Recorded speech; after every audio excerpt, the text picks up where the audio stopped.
जय श्री कृष्ण। राधे राधे आप सभी को। कल हमने श्रीमद् भागवत गीता में अध्याय 7 पढ़ा था।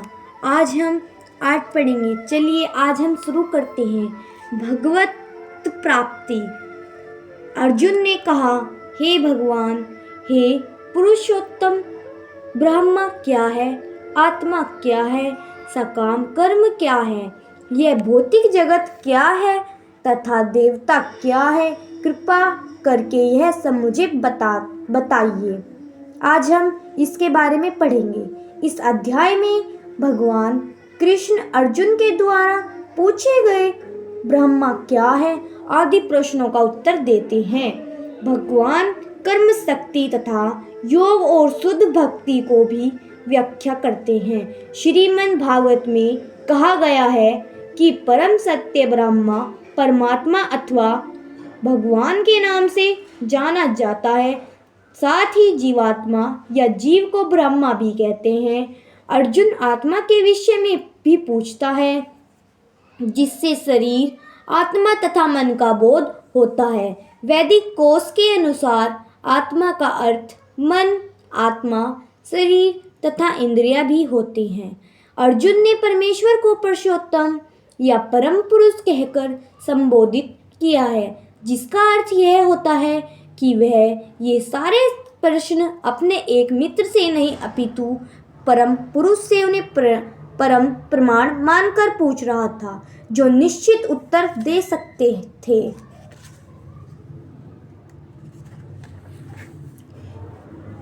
अभिज्ञ का तात्पर्य इंद्र या विष्णु को हो सकता है। विष्णु समस्त देवताओं में, जिनमें ब्रह्मा तथा शिव सम्मिलित हैं, प्रधान देवता हैं, और इंद्र प्रशासक देवताओं में, जिनमें ब्रह्मा प्रधान है।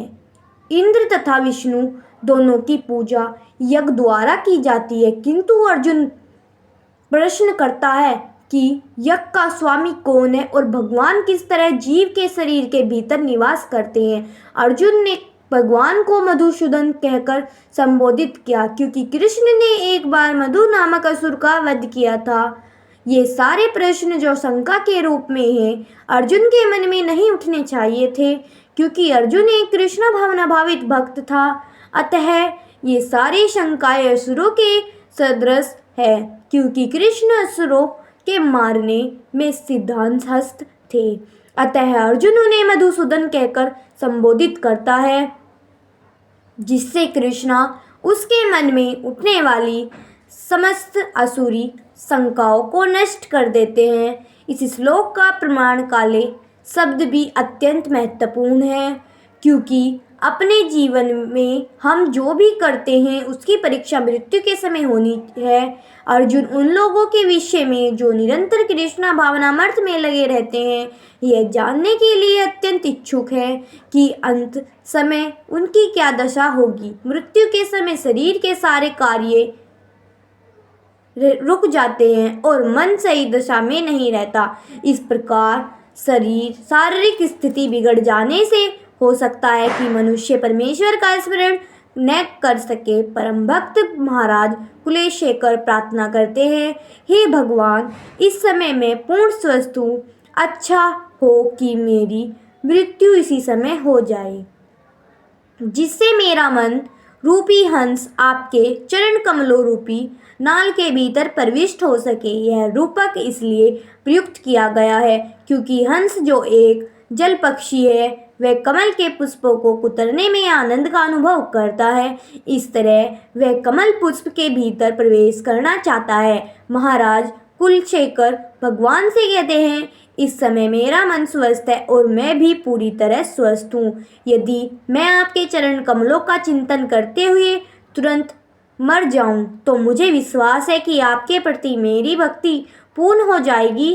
किंतु यदि मुझे अपनी सहज मृत्यु की प्रतीक्षा करनी पड़े, तो मैं नहीं जानता कि क्या होगा, क्योंकि उस समय मेरा शरीर कार्य करना बंद कर देगा, मेरा गला रुद्ध हो जाएगा और मुझे पता नहीं कि मैं आपके नाम का जाप कर पाऊंगा या नहीं। अच्छा यही होगा कि आप मुझे तुरंत मर जाने दें। अर्जुन ने यह प्रश्न करता है कि ऐसे समय मनुष्य किस तरह कृष्ण के चरणों कमल में अपने मन को स्थिर कर सकता है। ब्रह्मा अविनाशी तथा नित्य है और इसका विधान कभी भी नहीं बदलता, किंतु ब्रह्मा से भी परे पर ब्रह्मा होता है। ब्रह्मा का अर्थ है जीव तथा पर ब्रह्मा का अर्थ भगवान है। जीव का स्वरूप भौतिक जगत में उसकी स्थिति से भिन्न होता है।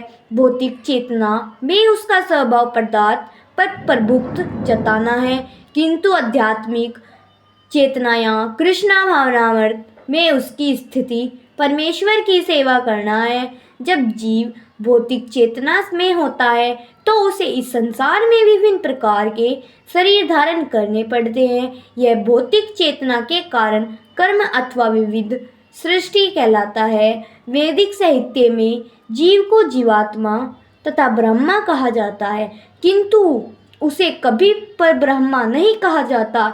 जीवात्मा विभिन्न स्थितियां ग्रहण करती है। कभी वह अंधकार पूर्ण भौतिक प्रकृति से मिल जाती है और पदार्थ को अपना स्वरूप मान लेता है, तो कभी वह परा आध्यात्मिक प्रकृति के साथ मिल जाता है, इसीलिए वह परमेश्वर की तथा शक्ति कहलाता है। भौतिक या आध्यात्मिक प्रकृति के साथ अपनी पहचान के अनुसार ही उसे भौतिक या आध्यात्मिक शरीर प्राप्त होता है। भौतिक प्रकृति में वह 84 लाख योनियों में से कोई भी शरीर धारण कर सकता है, किंतु आध्यात्मिक प्रकृति में उसका एक ही शरीर होता है। भौतिक प्रकृति में वह अपने कर्म के अनुसार कभी मनुष्य रूप में प्रकट होता है तो कभी देवता, पशु पक्षी आदि के रूप में प्रकट होता है। स्वर्गलोक की प्राप्ति, जहाँ वहाँ का सुख भोगने की इच्छा से वह कभी कभी यज्ञ संपन्न करता है, किंतु जब उसका पुण्य क्षीण हो जाता है तो वह पुनः मनुष्य रूप में पृथ्वी पर वापस आ जाता है। यह प्रक्रिया कर्म कहलाती है। छांदोग्य उपनिवेश में वैदिक यज्ञ अनुष्ठान का वर्णन मिलता है। यज्ञ की वेदी में 5 अग्नियों को 5 प्रकार की आहुतियाँ दी जाती है। ये 5 अग्नियाँ स्वर्गलोक, बादल, पृथ्वी, मनुष्य तथा स्त्री रूप में मानी जाती है और श्रद्धा, सोम, वृषा, अस्त्र तथा वीर्य, ये 5 प्रकार की आहुतियाँ हैं। यज्ञ प्रक्रिया में जीव अभीष्ट स्वर्गलोकों की प्राप्ति के लिए विशेष यज्ञ करता है और उन्हें प्राप्त करता है। जब यज्ञ का पुण्य क्षीण हो जाता है तो जीव पृथ्वी पर वर्षा के रूप में उतरता है और अस्त्र का रूप ग्रहण करता है। इस अस्त्र को मनुष्य खाता है, जिससे यह वीर्य में परिणित होता है, जो स्त्री के गर्भ में जाकर फिर से मनुष्य का रूप धारण करता है। यह मनुष्य पुनः यज्ञ करता है और पुनः वही चक्र चलता है। इस प्रकार जीव साक्षात रीति से आता और जाता रहता है, किंतु कृष्णा भावना भाविक पुरुष ऐसे यज्ञों से दूर रहते हैं। वह सीधे कृष्णा भावनामृत ग्रहण करता है और इस प्रकार ईश्वर के वापस जाने की तैयारी करता है। भगवद गीता के निर्विषेधवादी भाष्यकार बिना कारण के कल्पना करते हैं कि इस जगत में ब्रह्मा जीव का रूप धारण करता है और इसके समर्थन में वे गीता के 15वें अध्याय के 7वें श्लोक को उद्धृत करते हैं कि किंतु इस श्लोक में भगवान जीव को मेरा साक्षात अंश भी कहते हैं।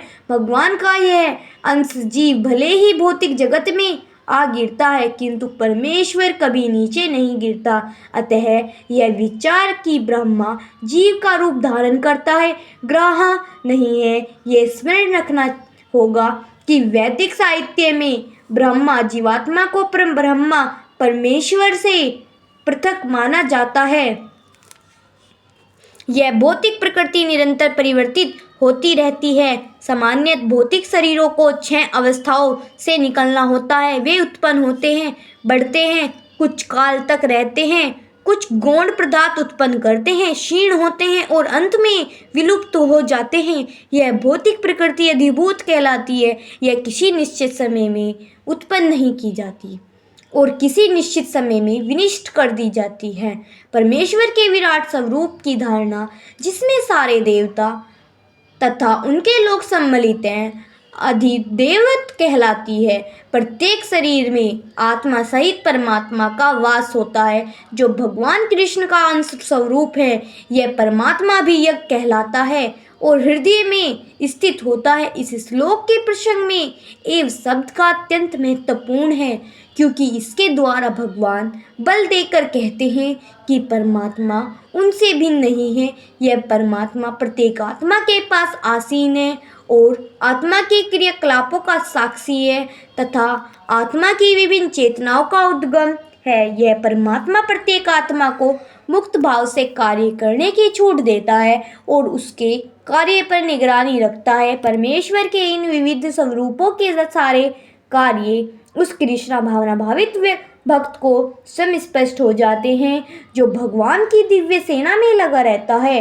अधिदेवत नामक भगवान के विराट स्वरूप का चिंतन उन नवदीक्षितों के लिए है जो भगवान के परमात्मा स्वरूप तक नहीं पहुंच पाते। अतः उन्हें परामर्श दिया जाता है कि वे उस विराट पुरुष का चिंतन करें जिसके पांव अधोलोक हैं, जिसके नेत्र सूर्य तथा चंद्र हैं और जिसका सिर उच्च लोक है। इस श्लोक में कृष्णा भावनामर्त की महत्ता दर्शित की गई है। जो कोई भी कृष्णा भावनामर्त में अपना शरीर छोड़ता है, वह तुरंत परमेश्वर के दिव्य स्वभाव कृष्ण मत भाव के को प्राप्त करता है। परमेश्वर शुद्ध है, अतः जो व्यक्ति कृष्णा भावना भावित होता है वह भी शुद्ध होता है। स्मरण शब्द महत्वपूर्ण है। श्री कृष्ण का स्मरण उस अशुद्ध जीव से नहीं हो सकता जिसने भक्ति में रहकर कृष्णा भावना मर्त का अभ्यास नहीं किया। अतः मनुष्य को चाहिए कि जीवन के प्रारंभ से ही कृष्णा भावना मर्त का अभ्यास करे। यदि जीवन के अंत में सफलता वांछनीय है तो कृष्ण का स्मरण करना अनिवार्य है। अतः मनुष्य के निरंतर हरे कृष्णा कृष्णा कृष्णा हरे हरे, हरे राम राम राम हरे हरे इस महायंत्र का जप करना चाहिए। भगवान को चैतन्य ने उपदेश दिया है कि मनुष्य को वृक्ष के समान शाहीनु होना चाहिए। हरे कृष्णा कृष्णा कृष्णा हरे हरे, हरे राम राम राम हरे हरे का जाप करने वाले व्यक्ति को अनेक व्यवधानों का सामना करना पड़ता है, तो भी इस महामंत्र का जप करते रहना चाहिए, जिससे जीवन के अंत समय कृष्णा भावनामृत का पूरा लाभ प्राप्त हो सके। हे कुंती पुत्र, शरीर त्यागते समय मनुष्य जिस भाव का स्मरण करता है वह उस भाव को निश्चित रूप से प्राप्त होता है। यहाँ पर मृत्यु के समय अपना स्वभाव बदलने की विधि का वर्णन है। जो व्यक्ति अंत समय कृष्ण का चिंतन करते हुए शरीर त्याग करता है उसे परमेश्वर का दिव्य स्वरूप प्राप्त होता है। किंतु यह सत्य नहीं है कि यदि कोई मृत्यु के समय का दिव्य स्वभाव का प्राप्त होता है, किंतु यह सत्य नहीं है, अतिरिक्त और कुछ सोचता है तो उसे भी दिव्य अवस्था प्राप्त होती है। हमें इस बात पर विशेष ध्यान देना चाहिए। तो फिर कोई मन की सही अवस्था में किस प्रकार मरे। महापुरुष होते हुए भी महाराज भरत ने मृत्यु के समय एक हिरण का चिंतन किया, अतः अगले दिन में हिरण के शरीर में उनका देहांतरण हुआ। यद्यपि हिरण के रूप में उन्हें अपने विगत कर्मों की स्मृति थी, किंतु उन्हें पशु शरीर धारण करना ही पड़ा। निसंदेह मनुष्य के जीवन भर के विचार संचित होकर मृत्यु के समय उसके विचारों को प्रभावित करते हैं, अतः इस जीवन से उसका अगला जीवन बनता है। अगर कोई इस जीवन में सतोगुणी होता है और निरंतर कृष्ण का चिंतन करता है तो संभावना यही है कि मृत्यु के समय उसे कृष्ण का स्मरण करना रहे। इससे उसे कृष्ण के दिव्य स्वभाव को प्राप्त करने में सहायता मिलेगी। यदि कोई दिव्य रूप से कृष्ण की सेवा में लीन रहता है तो उसका अगला शरीर दिव्य आध्यात्मिक ही होगा, भौतिक नहीं। अतः जीवन के अंत में समय अपने स्वभाव को सफलतापूर्वक बदलने के लिए हरे हरे कृष्णा कृष्णा कृष्णा हरे हरे, हरे राम राम राम हरे हरे का जाप करना सर्वश्रेष्ठ विधि है। अतएव हे अर्जुन, तुम्हें सदैव कृष्ण रूप में मेरा चिंतन करना चाहिए और साथ ही युद्ध करने के कर्तव्यों को भी पूरा करना चाहिए। अपने कर्मों को मुझे समर्पित करके और अपने मन में एवं बुद्धि को मुझ में स्थिर करके तुम निश्चित रूप से मुझे प्राप्त कर सकोगे। अर्जुन को दिया गया यह उपदेश भौतिक कार्य में व्यस्त रहने वाले समस्त व्यक्तियों के लिए बड़ा महत्वपूर्ण है। भगवान यह नहीं कहते कि कोई अपने कर्तव्यों को त्याग दे। मनुष्य उन्हें करते हुए साथ साथ हरे कृष्णा का जाप करके कृष्णा का चिंतन कर सकता है। इससे मनुष्य भौतिक कलमश से मुक्त हो जाएगा और अपने मन तथा बुद्धि को कृष्ण में परिवर्तित करेगा। कृष्ण का नाम जप करने से मनुष्य परम धाम कृष्ण लोक को प्राप्त होगा, इसमें कोई संदेह नहीं है। इस श्लोक में भगवान कृष्ण अपने स्मरण किए जाने की महत्वता पर बल देते हैं। महामंत्र हरे कृष्णा का जाप करने से कृष्ण की स्मृति हो आती है। भगवान के शब्दोच्चार ध्वनि के जप तथा श्रवण के अभ्यास से मनुष्य के कान, जीभ तथा मन व्यस्त होते हैं। इस ध्यान का अभ्यास अत्यंत सुगम है और इसमें परमेश्वर को प्राप्त करने की सहायता मिलती है। पुरुषोत्तम का अर्थ भोक्ता है। यदि सारे जीव भगवान की प्रतिष्ठा शक्ति है, किंतु वे भौतिक कलमश से युक्त हैं। वे स्वयं को भोगते हैं मानते हैं, जबकि वे होते नहीं।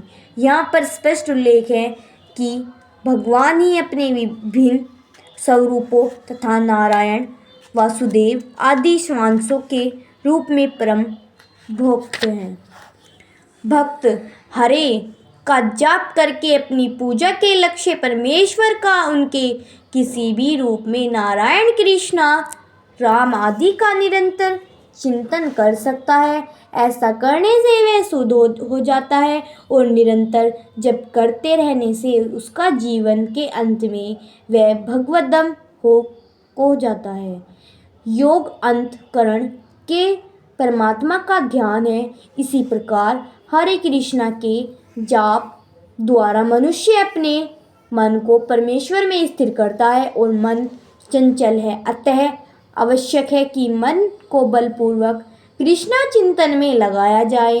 प्राय उस एक प्रकार के कीट का दृष्टांत किया जाए जो तितली बनना चाहता है और वह इसी जीवन में तितली बन जाता है। इसी प्रकार यदि हम निरंतर कृष्ण का चिंतन करते रहे तो यह निश्चित है कि हम जीवन के अंत में कृष्ण जैसा शरीर प्राप्त कर सकेंगे। इस श्लोक में परमेश्वर के चिंतन की विधि का वर्णन हुआ है, जिससे प्रमुख बात यह है कि वे निराकार या शून्य नहीं है। कोई निराकार या शून्य का चिंतन कैसे कर सकता है, यह अत्यंत कठिन है, किंतु कृष्ण के चिंतन की विधि अत्यंत सुगम है और तथ्य रूप में यहाँ वर्णित है। पहली बात तो यह है कि भगवान पुरुष हैं। हम राम तथा कृष्ण को पुरुष रूप में सोचते हैं। चाहे कोई राम की चिंतन करे या कृष्ण का, वे जिस तरह के हैं उसका वर्णन भगवद गीता के इस श्लोक में दिया गया है। भगवान कवि हैं, अर्थात वे भूत, वर्तमान तथा भविष्य को ज्ञाता हैं, अतः वे सब कुछ जानने वाले हैं। वे प्राचीनतम पुरुष हैं क्योंकि वे समस्त वस्तुओं के उद्गम हैं।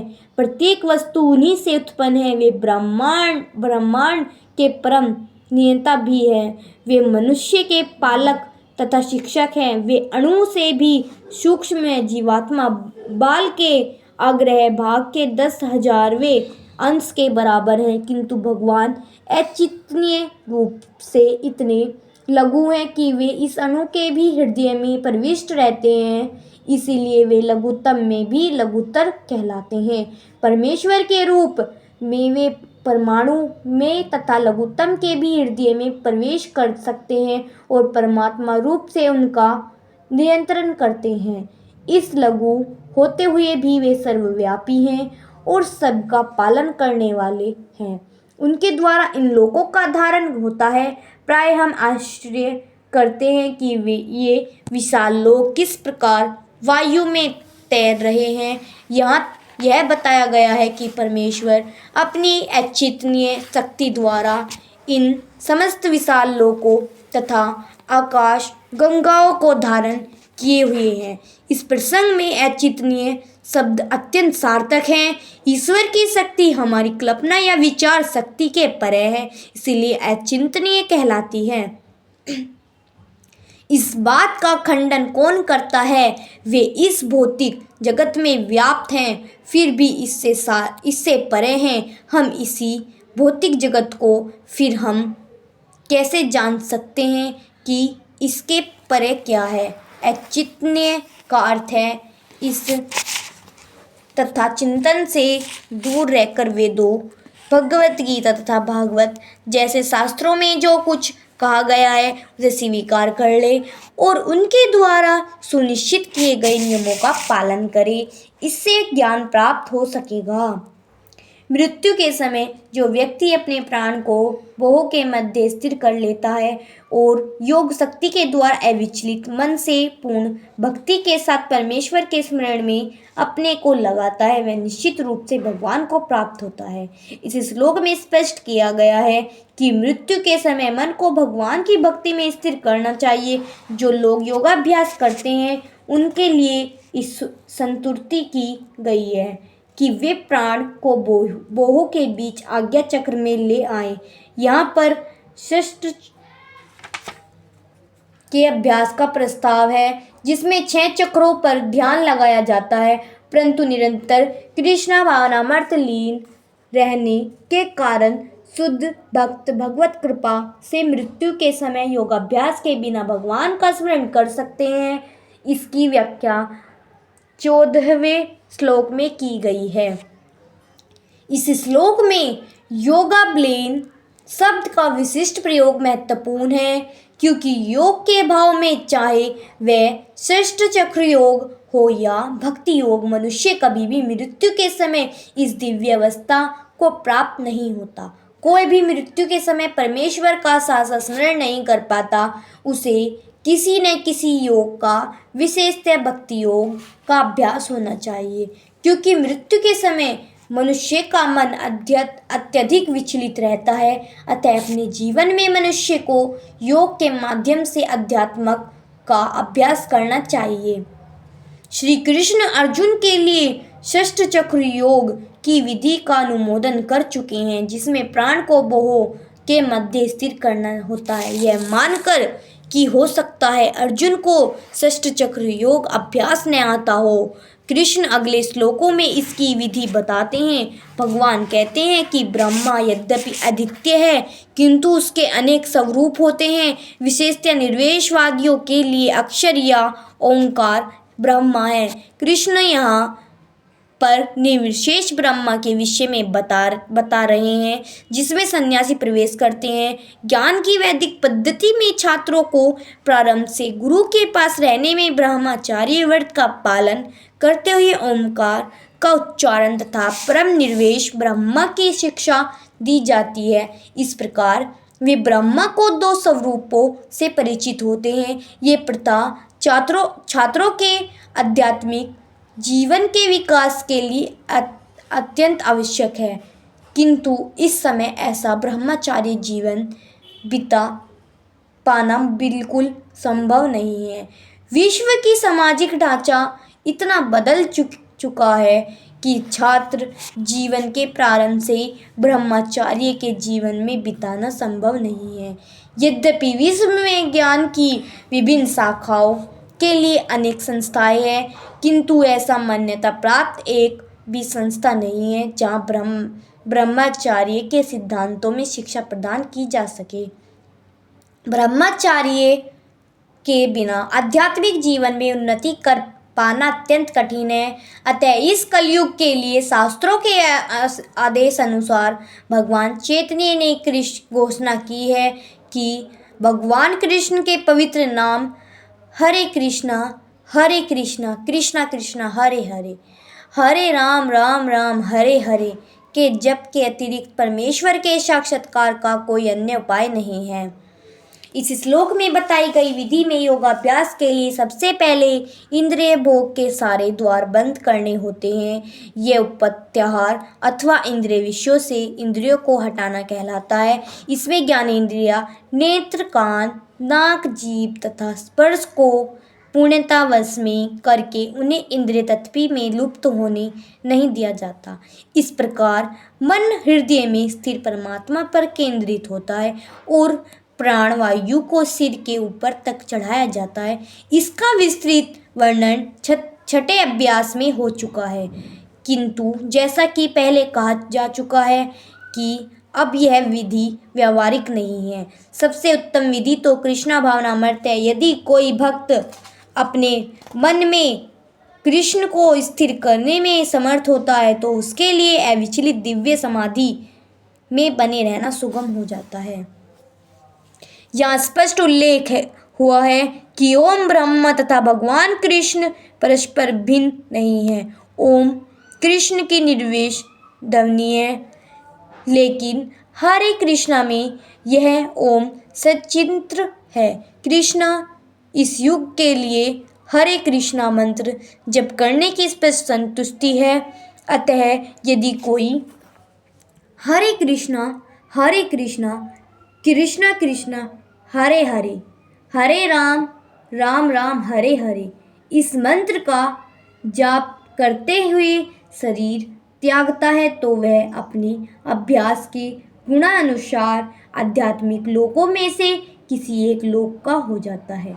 कृष्णा के भक्त कृष्ण लोक या गोलोक वृंदावन को जाते हैं।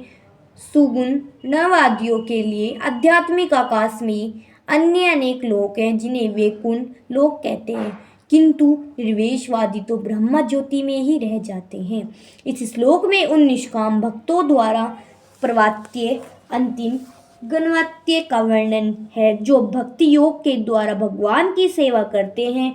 पिछले श्लोकों में 4 प्रकार के भक्त का वर्णन हुआ है, अर्थात जिज्ञासु, यथार्थी तथा ज्ञानी। मुक्ति की विभिन्न विधियों का भी वर्णन हुआ है, कर्मयोग, ज्ञान योग तथा हठ योग। इस योग पद्धतियाँ के नियमों में कुछ न कुछ भक्ति मिली रहती है, लेकिन इस श्लोक में शुद्ध भक्ति योग का वर्णन है जिसमें ज्ञान, कर्म या हठ का मिश्रण नहीं होता, जैसा कि अन्य चेतता शब्द से सूचित होता है। भक्ति योग में भक्त कृष्ण के अतिरिक्त और कोई इच्छा नहीं करता। शुद्ध भक्त न तो स्वर्गलोक को जाना चाहता है, न ब्रह्म ज्योति से तदाम्य या मोक्ष या बंधन से मुक्ति ही चाहता है। शुद्ध भक्त किसी भी वस्तु की इच्छा नहीं करता। मैं शुद्ध भक्त को निष्काम कहा गया है, उसे ही पूर्ण शक्ति का लाभ होता है। उन्हें ही जो स्वार्थ में लगे रहते हैं। एक और जहाँ ज्ञान योगी, कर्म योगी या हठ योगी का अपना अपना स्वार्थ रहता है, वही पूर्ण भक्त में भगवान को प्रश्न करने के अतिरिक्त अन्य कोई इच्छा नहीं होती। अतः भगवान कहते हैं कि जो एकनिष्ठ भाव से उनकी भक्ति में लगा रहता है उसे वे सरलता से प्राप्त होते हैं। शुद्ध भक्त सदैव कृष्ण के विभिन्न रूपों में से किसी एक ही भक्ति में लगा रहता है। कृष्ण के अनेक स्वांश तथा अवतार तथा राम तथा नरसिंह हैं जिनके भक्त को उन अनेक समस्याओं की सामना नहीं करना पड़ता जो अन्य योग के अभ्यासकर्ताओं को झेलनी पड़ती है। भक्ति योग अत्यंत सरल, शुद्ध तथा सुगम है। इसका शुभारंभ हरे कृष्णा का जाप किया जाता है। भगवान सबकी पर कृपालु हैं, उनके ऊपर विशेष कृपालु रहते हैं। भगवान ऐसे भक्तों की सहायता अनेक प्रकार से करते हैं, जैसा कि वेदों में कहा गया है। यमवेश वेणाते तेन लभते श्रेय आत्मा विग्रहणते, जिसने पूरी तरह से भगवान की शरण ले ली है और जो उनकी भक्ति में लगा हुआ है वही भगवान को यथारूप में समझ सकता है। तथा गीता में भी कहा गया है, ऐसे भक्त को भगवान पर्याप्त बुद्धि प्रदान करते हैं जिससे वे उन्हें भगवद्धाम में प्राप्त कर सके। शुद्ध भक्त का सबसे बड़ा गुण यह है कि वह देश अथवा काल का विचार किए बिना अन्य भाव से कृष्ण का ही चिंतन करता रहता है। उसको किसी तरह का व्यवधान नहीं होना चाहिए। उसे कहीं भी और किसी भी समय का सेवा करते रहने में समर्थ होना चाहिए। कुछ लोगों का कहना है कि भक्तों को वृंदावन जैसे पवित्र स्थानों में या किसी पवित्र नगर में जहाँ भगवान रह चुके हैं रहना चाहिए, किंतु शुद्ध भक्त कहीं भी रहकर अपनी भक्ति से वृंदावन जैसा वातावरण उत्पन्न कर सकते हैं। श्री अद्वैत ने चैतन्य महाप्रभु से कहा था, आप जहाँ भी हे प्रभु वही वृंदावन है, जैसा कि सततम तथा नित्य शब्दों से सूचित होता है। शुद्ध भक्त निरंतर कृष्णा का ही स्मरण करता है और उन्हीं का ध्यान करता है। ये शुद्ध भक्त के गुण हैं जिनके लिए भगवान सहज सुलभ है। गीता समस्त योग पद्धतियों में से भक्ति योग जिनके लिए भगवान सहज सुलभ है, गीता की ही संतुष्टि करती है। सामान्य भक्ति योग 5 प्रकार के भक्ति में लगे रहते हैं। शांत भक्त जो उदासीन रहकर भक्ति में युक्त होते हैं। दूसरा, दास्य भक्त जो दास के रूप में भक्ति में युक्त होते हैं। तीसरा, भक्ति सक्त जो सखा रूप में भक्ति में युक्त होते हैं।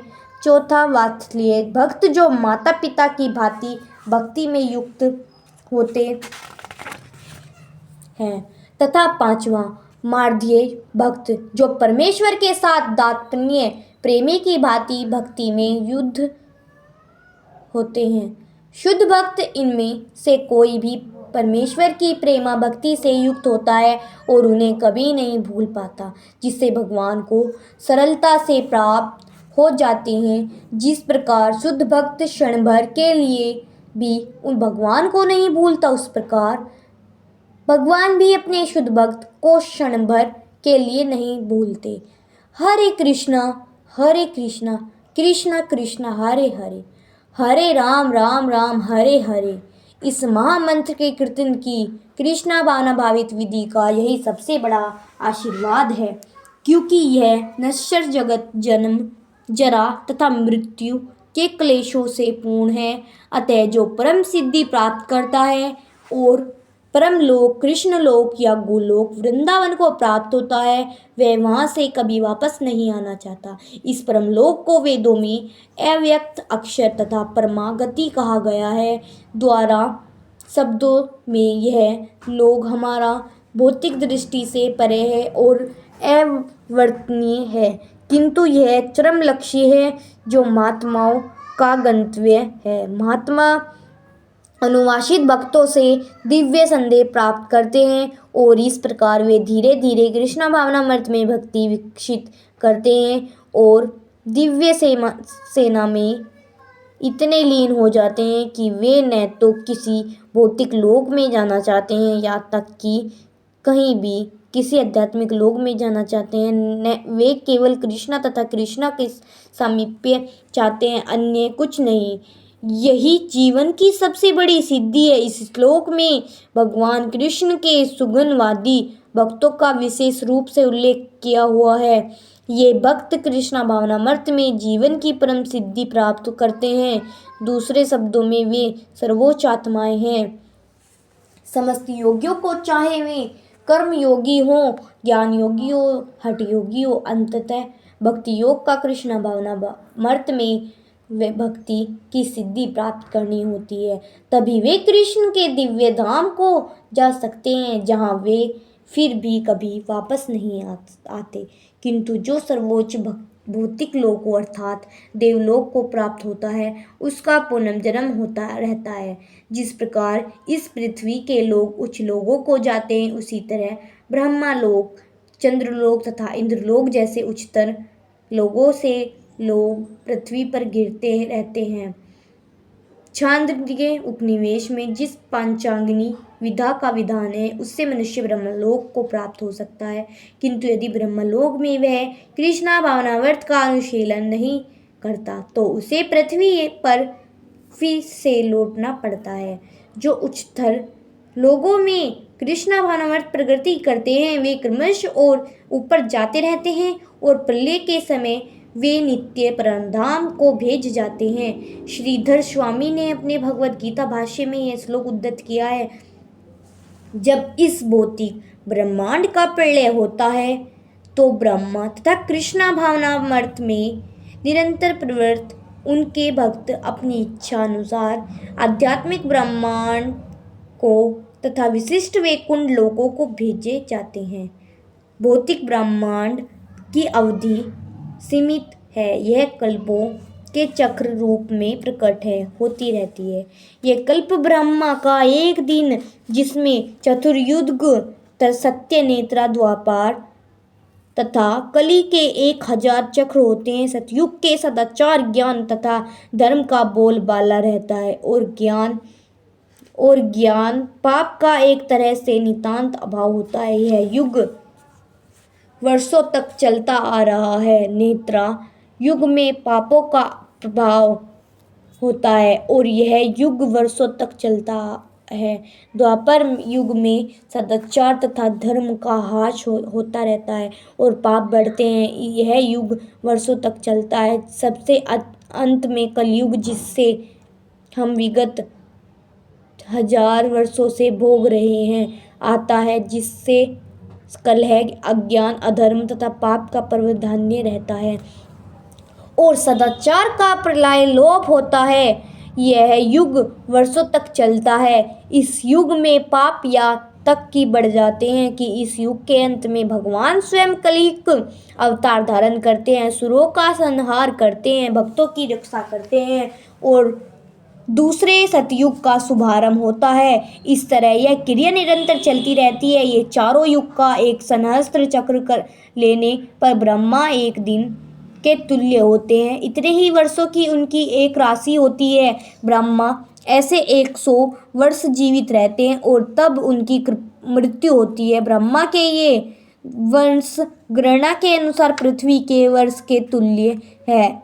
इन गणनाओं से ब्रह्मा की आयु अत्यंत विचित्र तथा न समाप्त होने वाली लगती है, किंतु नियता दृष्टि से यह बिजली की चमक जैसी अल्प है। कर्णाव में असंख्य ब्रह्मा अटल लास्टिक सागर में पानी के बुलबुलों के समान प्रकट होते हैं। ब्रह्मा तथा उनकी सृष्टि भौतिक ब्रह्मांड के अंग फलस्वरूप निरंतर परिवर्तित होते रहते हैं। इस भौतिक ब्रह्मांड में ब्रह्मा भी जन्म जरा रोग तथा स्मरण की क्रिया से अछूते नहीं है, किंतु क्योंकि ब्रह्मा इस ब्रह्मांड की व्यवस्था करते हैं इसीलिए वे भगवान की प्रत्यक्ष सेवा में लगे रहते हैं। फलस्वरूप उन्हें तुरंत मुक्ति प्राप्त हो जाती है। यहाँ तक कि सिद्ध सन्यासियों को भी ब्रह्मलोक भेजा जाता है, जो इस ब्रह्मांड का सर्वोच्च लोक है, किंतु कालक्रम में ब्रह्मा या ब्रह्मलोक के सारे वासी प्रकृति के नियम अनुसार मरणशील होते हैं। अल्पज्ञानी पुरुष जो इस भौतिक जगत में बने रहना चाहते हैं उच्चतर लोकों को प्राप्त कर सकते हैं, किंतु उन्हें पुनः इस धरालोक पर आना होता है। वे ब्रह्मा का दिन होने पर इस जगत के उच्चतर तथा निरंतर लोकों में अपने कार्यों का प्रदर्शन करते हैं, किंतु ब्रह्मा की राशि होते ही वे विनिष्ट हो जाते हैं। दिन में उन्हें भौतिक कार्यों के लिए नाना शरीर प्राप्त होते रहते हैं, किंतु रात्रि होते ही उनके शरीर विष्णु के शरीर में विलीन हो जाते हैं। वे पुनः ब्रह्मा का दिन आने का प्रकट होते हैं। भूत्वा भूत्वा प्लीयन्ते, दिन के समय वे प्रकट होते हैं और रात्रि के समय सबका संहार हो जाता है और वे करोड़ों वर्षों तक अप्रकट रहते हैं। अन्य कल्प में जादू से मोहित होते रहते हैं, किंतु जो बुद्धिमान व्यक्ति कृष्णा भावनामृत स्वीकार करते हैं वे इस मनुष्य जीवन का उपयोग भगवान की भक्ति करने में तथा हरे कृष्णा मंत्र कीर्तन में बताते हैं। इस प्रकार वे इसी जीवन में कृष्णालोक को प्राप्त होते हैं और वहाँ पर पुनर्जन्म के चक्कर में से मुक्त होकर सतह आनंद का अनुभव करते हैं। कृष्ण की पराशक्ति दिव्य और साक्षात है। यह उस भौतिक प्रकृति के समस्त परिवर्तनीय से परे है जो ब्रह्मा के दिन के समय व्यक्त और रात्रि के समय विनिष्ट होती रहती है। कृष्ण की पराशक्ति भौतिक प्रकृति के गुण में सर्वथा विपरीत है। परा तथा अपरा प्रकृति की व्याख्या 7वें अध्याय में हुई है। ब्रह्मा संहिता। हे भगवान, कृष्ण के परम धाम को चेतनामणि धाम कहा गया है, जो ऐसा स्थान है जहाँ सारी इच्छाएं पूरी होती है। भगवान कृष्ण का परम धाम गोलोक वृंदावन कहलाता है और वह पारसमणि से निर्मित प्रसादों से मुक्त है। वहाँ पर वृक्ष भी होते हैं जिन्हें कल्पतरु कहा जाता है, जो इच्छा होने पर किसी भी तरह का खाद्य पदार्थ प्रदान करने वाले हैं। वहाँ गोए भी हैं जिन्हें सुरभि गोए कहा जाता है और वे अनंत दुर्ग देने वाली इस धाम में भगवान की सेवा करने के लिए लाखों लक्ष्मियाँ हैं। वे आदि भगवान गोविंद तथा समस्त कारणों के कारण कहलाते हैं। भगवान बंसी बजाते रहते हैं, उनका दिव्य स्वरूप समस्त है। भगवान बंसी बजाते रहते हैं, लोकों में सर्वाधिक आकर्षक है। उनके नेत्र कमल दलों के समान है और उनका शरीर मेघों के वर्णन का है। वे इतने रूपवान है कि उनका सौंदर्य हजारों कामदेवों की मात करता है। वे पतित वस्त्र धारण करते हैं, उनके गले में माला रहती है और केशों में मोर पंख लगे रहते हैं।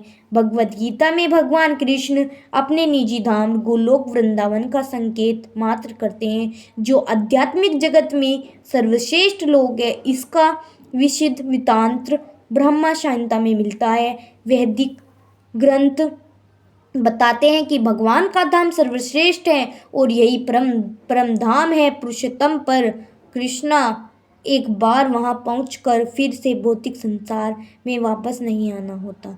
कृष्णा का परम धाम तथा स्वयं कृष्णा अभिन्न है, क्योंकि वे दोनों एक से गुण वाले हैं। आध्यात्मिक आकाश में स्थिर ये इस गोलोक वृंदावन की प्रकृति वृंदावन से इस पृथ्वी पर दिल्ली से मील दक्षिण पूर्व स्थित है। जो कृष्ण ने इस पृथ्वी पर अवतार ग्रहण किया था तो उन्होंने इसी भूमि पर, जिसे वृंदावन कहते हैं, जो भारत में मथुरा जिले के 84 वर्ग मील में फैला हुआ है, क्रीड़ा की थी।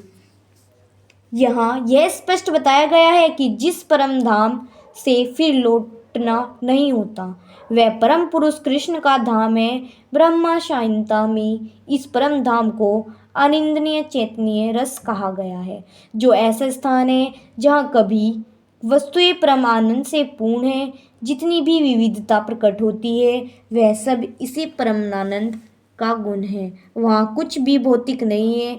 यह विविधता भगवान के विस्तार के साथ ही विस्तृत होती रहती है, क्योंकि वही की सारी अभक्ति पराशक्ति के कारण है। जैसा कि 7वें अध्याय में बताया गया है, जहाँ तक इस भौतिक जगत का प्रश्न है, यद्यपि भगवान अपने धाम में ही सदैव रहते हैं तो भी वे अपनी भक्ति माया द्वारा सर्वव्याप्त है।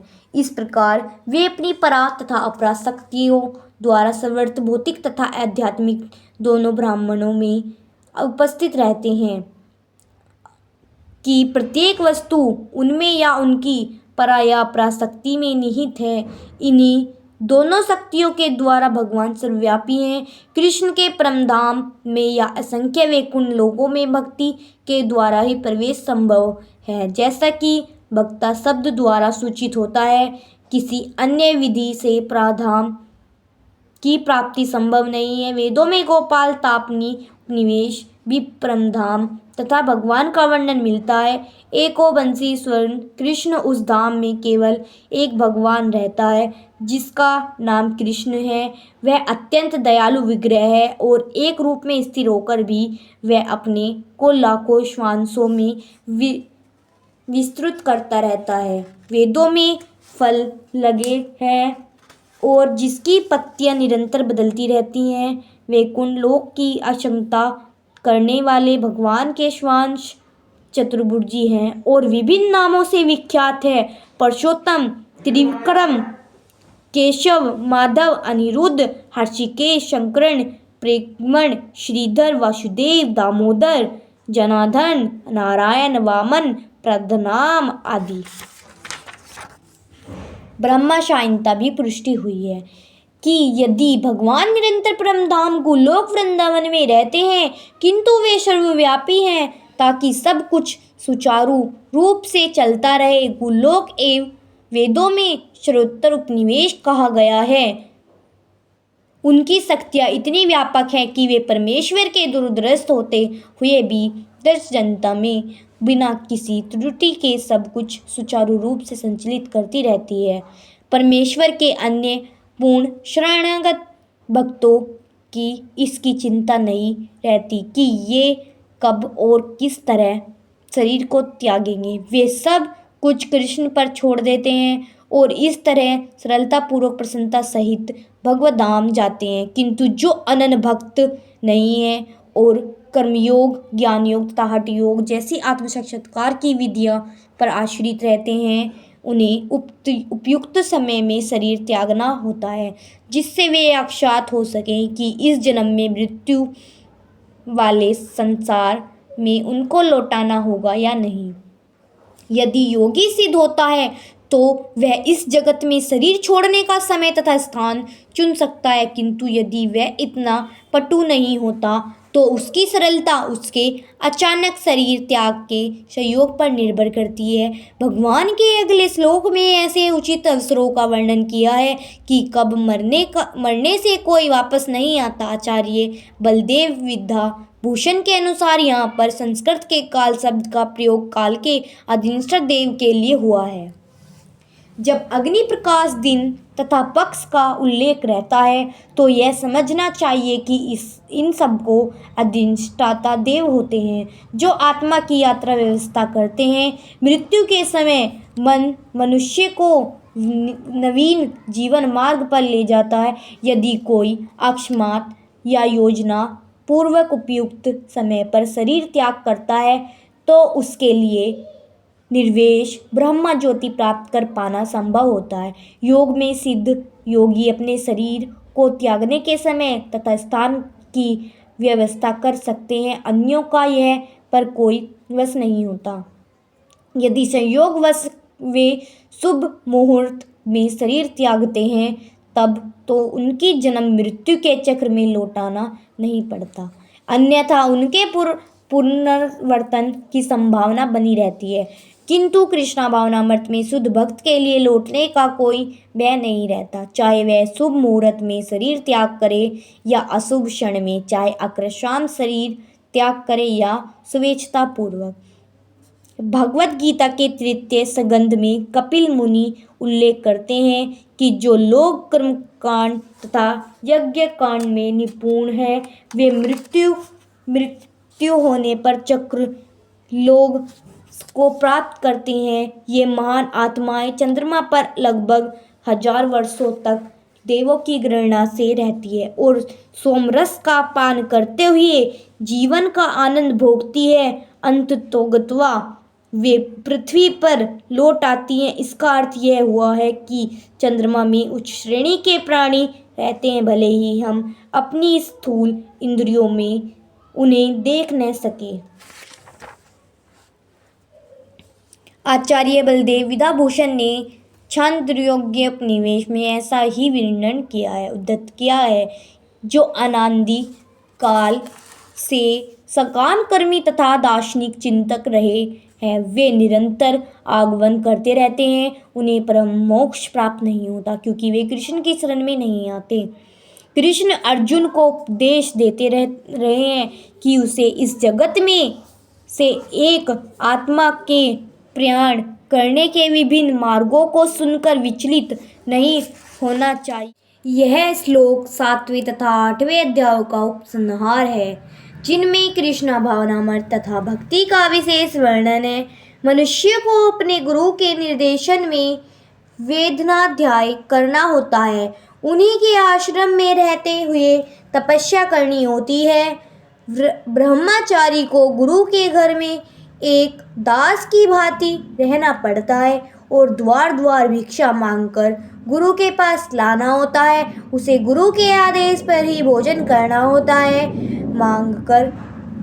और यदि किसी दिन गुरु शिष्य को भोजन करने के लिए बुलाना भूल जाए तो शिष्य को उपवास करना होता है। ब्रह्मचर्य पालन के ये कुछ वैदिक नियम हैं। अपने गुरु के आश्रम में जब छात्र 5 के 20 वर्ष तक वेदों का अध्ययन कर लेता है तो वह परम चरित्रवान बन जाता है। वेदों का अध्ययन मनोधामनियों के मनोरंजन के लिए नहीं अपितु चरित्र निर्माण के लिए है। इस प्रशिक्षण के बाद ब्रह्मचारी के गृहस्थ जीवन में प्रवेश करके व्यवहार करने की अनुमति दी जाती है। गृहस्थ के रूप में उसे अनेक यज्ञ करने होते हैं। किंतु कृष्ण भावनामृत की विशेषता यह है कि मनुष्य एक ही झटके में भक्ति करने के कारण मनुष्य जीवन के विभिन्न आश्रमों के अनुष्ठानों को पार कर जाता है। सूचित करते हैं कि मनुष्य को भगवद गीता के इस अध्याय में तथा 7वें अध्याय में दिए हुए कृष्ण के उपदेशों को समझना चाहिए। उसे वेदांता या मनोधर्म से इन दोनों अध्यायों को समझने का प्रयास नहीं करना चाहिए अपितु भक्तों की संगति से श्रवण करके समझना चाहिए। 7वें से लेकर 12वें तक के अध्याय भगवद गीता के सार रूप हैं। प्रथम 6 अध्याय तथा अंतिम 6 अध्याय इन मध्यवर्ती 6 अध्यायों के लिए आवरण मात्र है जिनकी सुरक्षा भगवान करते हैं। यदि कोई गीता के इन 6 अभ्यासों को भक्त ही संगति भली भांति समझ लेता है तो उसका जीवन समस्त तपस्याओं यज्ञों दानों चिंतनों को पार करके महिमा पंडित हो उठेगा, क्योंकि केवल कृष्णा भावनामृत के द्वारा उसे इतने कर्मों का फल प्राप्त हो जाता है जिसे भगवद गीता में तनिक भी श्रद्धा नहीं है। उसे किसी भक्त से भगवद गीता समझनी चाहिए, क्योंकि 4थे अध्याय के प्रारंभ में ही कहा गया है कि केवल भक्तगण ही गीता को समझ सकते हैं, अन्य कोई भी भगवद गीता के अभिप्राय को नहीं समझ सकता। अतः मनुष्य को चाहिए कि वह किसी भक्त से भगवद गीता पढ़े, मनोधमनियों से नहीं। यह श्रद्धा का सूचक है। जब भक्त की खोज की जाती है और अनंत भक्त की संगति प्राप्त हो जाती है, उसी क्षण से भगवद गीता का वास्तविक अध्ययन तथा उसका ज्ञान प्रारंभ हो जाता है। भक्त की संगति से भक्ति आती है और भक्ति के कारण कृष्ण या ईश्वर तथा कृष्ण के क्रियाकलापों उनके रूप गुण नाम और भक्ति के कारण क्रियाकलापों इस प्रकार ब्रह्म से दूर हो जाने पर वह अपने अध्ययन में स्थिर हो जाता है। तब वे उस भगवद गीता के अध्ययन में रस आने लगता है और भगवत कृष्णा भावना भावित होने की अनुभूति होने लगती है। आगे बढ़ने पर वह कृष्ण के प्रेम में पूर्णतः अनुरक्त हो जाता है। यह जीवन की सर्वोच्च सिद्ध अवस्था है जिससे भक्त कृष्ण के धाम गोलोक वृंदावन को प्राप्त होता है, जहाँ वह नित्य सुखी रहता है। इस प्रकार श्रीमद् भागवत गीता के 8वें अध्याय भगवत प्राप्ति का भक्ति वेदांत तात्पर्य पूर्ण हुआ। जय श्री कृष्ण। राधे राधे।